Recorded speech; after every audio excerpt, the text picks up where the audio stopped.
বিরতির পর স্বাগত।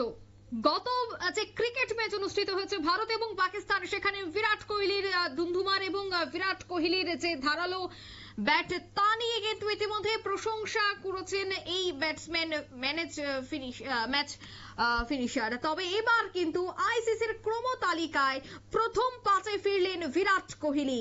তালিকার শীর্ষে রয়েছে শুভমান গিল। চ্যাম্পিয়ন্স ট্রফির সেমিফাইনালে নামার আগেই যথেষ্ট ফুরফুরে রয়েছে ভারতীয় দল। বিস্তারিত জানবো, টেলিফোন লাইনে যুক্ত হয়ে গেছে ক্রীড়া সাংবাদিক বিপ্লব চন্দ্র। বিপ্লব দা, আইসিসির যে টুর্নামেন্টগুলি হয় সেই টুর্নামেন্টের ক্রম তালিকায় 5 নম্বরে আবারও ফিরে এসেছেন বিরাট কোহলি। যে বিরাট কোহলি বেশ কিছুদিন যাবত ফর্মে ছিলেন না, সেই বিরাট কোহলি আবারও ক্রম তালিকার পঞ্চম স্থানে ফিরে এলেন। অন্যদিকে একেবারে শীর্ষ তালিকায় দেখা গেছে নতুন করে বা নতুন যে প্রজন্ম রয়েছে শুভমান গিল। কতটা আত্মবিশ্বাস যোগাবে আগামী ম্যাচকে কেন্দ্র করে এই ক্রম তালিকা? ট্রফি ভারতের কাছে একটা বড় চ্যালেঞ্জ। শুধু ভারত নয়, ভারতীয় দলের প্রত্যেক ব্যাটসম্যানকে, অর্থাৎ প্রথম সারির ব্যাটসম্যান যারা রয়েছেন তাদের কাছে একটা বড় চ্যালেঞ্জ, কে কাকে টেক্কা দেবেন। অর্থাৎ যে বিশ্ব র্যাঙ্কিং এর ক্রমতালিকা, ব্যাটসম্যানের ক্রমতালিকা, একদিবসীয় ব্যাটিং যে পারফরমেন্স, সেই ব্যাটিং পারফরমেন্সে কে কাকে টেক্কা দেবেন, এবার কিন্তু সেই জোর লড়াই চলছে। এখানে কে রয়েছেন? রোহিত শর্মা রয়েছেন, বিরাট কোহলি রয়েছেন, শুভমান গিল রয়েছেন, এবং এই তিনজনের মধ্যে কিন্তু কাঁধে কাঁধ মিলিয়ে কিন্তু এবার টাকা, এবং তাতে কিন্তু আমরা দেখলাম যে চ্যাম্পিয়ন্স ট্রফি শুরুর আগে বিরাট কোহলি অনেকটাই পিছিয়ে ছিলেন, এবং সেই জায়গাতে শুভমান গিল 2 নম্বর স্থানে চলে আসার কারণে কিন্তু একটা বড় চ্যালেঞ্জ হয়েছিল। কারণ সিনিয়রকে ছাপিয়ে যখন ইয়ং সামনে চলে এসেছিল, সেখানে কিন্তু একটা সবচেয়ে বেশি ধাক্কা লেগেছিল বিরাটের মনে, এবং সেই ধাক্কা কিন্তু নিজে পুষিয়ে দিলেন। অর্থাৎ পাকিস্তানের বিরুদ্ধে যে অসাধারণ ইনিংস, 111 বলে 17টি চারের দৌলতে অপরাজিত 100 রান, সেটা কিন্তু প্রমাণ করে দিল বিরাটই। অর্থাৎ বিরুকে নিয়ে যে পরিকল্পনা ভারতীয় দলের বা ভারতীয় ব্যাটসম্যানদের মধ্যে রয়েছে, এই পরিকল্পনা কিন্তু আরো একটু সফল হলো, এবং একজন চেসম্যান হিসেবে যে ক্রিকেটের চেসম্যান হিসেবে কিন্তু বিরাট আবারও নিজেকে প্রমাণ করে দিলেন বিশ্ব ক্রমতালিকায়, এবং যার কারণে এই সপ্তাহের যে র্যাঙ্কিং তালিকা বেরোলো, সেখানে কিন্তু বিরু আবার তার পুনরায় সেই জায়গায় ফিরে এলেন।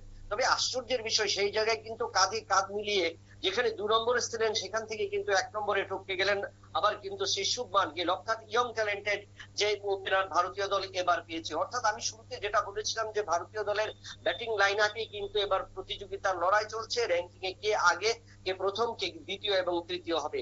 এই পর্যন্ত যে পরিসংখ্যান, সেই পরিসংখ্যানে বোঝা যাচ্ছে যে আইসিসি র্যাঙ্কিং এর যে প্রথম 15 ধাপের মধ্যে যে 15 জন সিলেক্টেড হয়, তার মধ্যে রয়েছেন ভারতের 5 জন।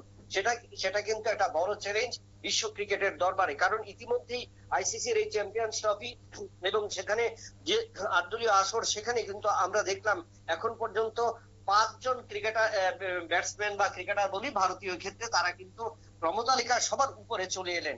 এবং এই জায়গায় দাঁড়িয়ে যদি অস্ট্রেলিয়ান প্রাক্তন ক্রিকেটাররা যারা রয়েছেন, রিকি পন্টিং, মাইকেল আর্থারটন, প্রত্যেকেই কিন্তু মুগ্ধ বা প্রত্যেকেই কিন্তু অভিনন্দন জানিয়েছেন, প্রত্যেকেই স্বাগত জানিয়েছেন, প্রত্যেকেই বলেছেন যে ভারতীয় ব্যাটিং লাইনটা অনেকটাই স্ট্রং এন্ড হেভি স্ট্রং, তারা কিন্তু সেই আখ্যাটা দিয়েছেন। সেটা কিন্তু প্রমাণিত হয়েছে পাকিস্তানের বিরুদ্ধে চ্যাম্পিয়ন্স ট্রফির ভারতীয় দলের দ্বিতীয় ম্যাচে। এবং এরপরই কিন্তু চ্যাম্পিয়ন্স ট্রফির শুরুর আগে যেটা আমরা দেখেছিলাম, সেখানে 6 নম্বরে র্যাঙ্কিং এ ছিল বিরাট কোহলি, কিন্তু টুর্নামেন্টের প্রথম ম্যাচে বাংলাদেশের বিরুদ্ধে রান না পেলেও দ্বিতীয় ম্যাচেই কিন্তু অসাধারণ পারফরমেন্স, এবং সেখানে পাকিস্তান যেখানে 242 রানের ইনিংস তৈরি করেছিল, সেখানে কিন্তু 111 বলে 100 রানে অপরাজিত ছিলেন বিরাট কোহলি। এবং তারপর তিনি কিন্তু নিউজিল্যান্ডের সাথে তৃতীয় ম্যাচ যেটা হবে 2রা মার্চ, তার আগে কিন্তু তিনি ক্রমতালিকার অনেকটাই উপরে উঠে এলেন।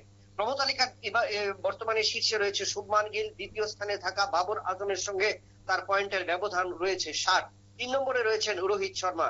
প্রথম 15তে রয়েছেন আরো 2 জন ভারতীয়, তারা হলেন শ্রেয়াস আয়ার এবং কে এল রাহুল রয়েছেন 15 নম্বরে, এবং 9 নম্বরে রয়েছেন শ্রেয়াস আয়ার, এবং 2 ধাপ উন্নত করলেন রাহুল। এবং ওয়ানডেতে দলগত র্যাঙ্কিং এর শীর্ষে এখনো কিন্তু ভারতীয় দল। অর্থাৎ তাহলে বোঝা যায় ভারতীয় ব্যাটসম্যান যে দাপট চলছে, কে এল রাহুল, শ্রেয়াস আয়ার, শুভমান গিল, রোহিত শর্মা এবং বিরাট কোহলি, অর্থাৎ কাঁধে কাঁধ মিলিয়ে পঞ্চপাণ্ডব যেন একে অপরকে লড়াইতে ধাক্কা দিচ্ছেন, কে কাকে পেছনে ফেলে কাকে উপরে উঠবেন। এবং এই জায়গায় দাঁড়িয়ে যে দ্বিতীয় ম্যাচ, চ্যাম্পিয়ন্স ট্রফির দ্বিতীয় ম্যাচ, যদিও ভারতীয় দলের কাছে নিয়ম রক্ষার তবে সেক্ষেত্রে রান রেট কিন্তু অনেকটাই গুরুত্বপূর্ণ, এবং রান রেটের ক্ষেত্রে যে 2রা মার্চ ভারতে এবং নিউজিল্যান্ড দল অংশ নেবে, তার আগে নিজেদের আরো একবার প্রমাণ করায় দেখার বা আরো একবার এই 22 গজে দাপট দেখানোর লড়াই কিন্তু ভারতীয় দল বা বিশ্ব ক্রিকেট প্রেমীরা কিন্তু দেখতে পাবে সেই পঞ্চপাণ্ডবের কাছ থেকে। অতীতে যেমন আমরা দেখেছিলাম সচিন তেন্ডুলকর, রাহুল দ্রাবিড়,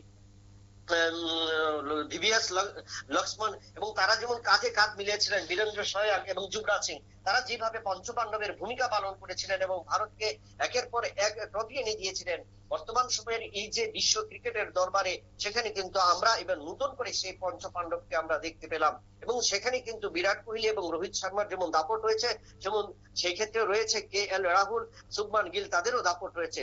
অর্থাৎ কাঁধে কাঁধ মিলিয়ে কিন্তু ভারতীয় দলের ব্যাটসম্যানরা টাক্কা দিচ্ছেন, এবং আগামী যে ম্যাচ থাকবে এই ম্যাচের তৃতীয় ম্যাচের আগে পর্যন্ত এই পারফরমেন্স থাকলেও তৃতীয় ম্যাচের পরেও কিন্তু আরো একটা পরিবর্তন হতে পারে, এবং যেখানে চ্যাম্পিয়ন্স ট্রফির ভারতীয় দল ইতিমধ্যেই সেমিফাইনালে পৌঁছে গেছে, তাই আশা করা যাচ্ছে সেমিফাইনাল এবং ফাইনালের পর্যন্ত আরো রদবদল হতে পারে, এবং ভারতীয় ক্রিকেটাররা যে জায়গায় রয়েছেন সেখান থেকে তারা আরো যেমন নিজেদের ডেভেলপ করবেন এবং ভারতীয় দলকেও কিন্তু র্যাঙ্কিং এর শীর্ষে তারা নিয়ে রাখবেন, সেটাই কিন্তু বলা যায়। অঙ্কিতা, ধন্যবাদ বিপ্লব দা।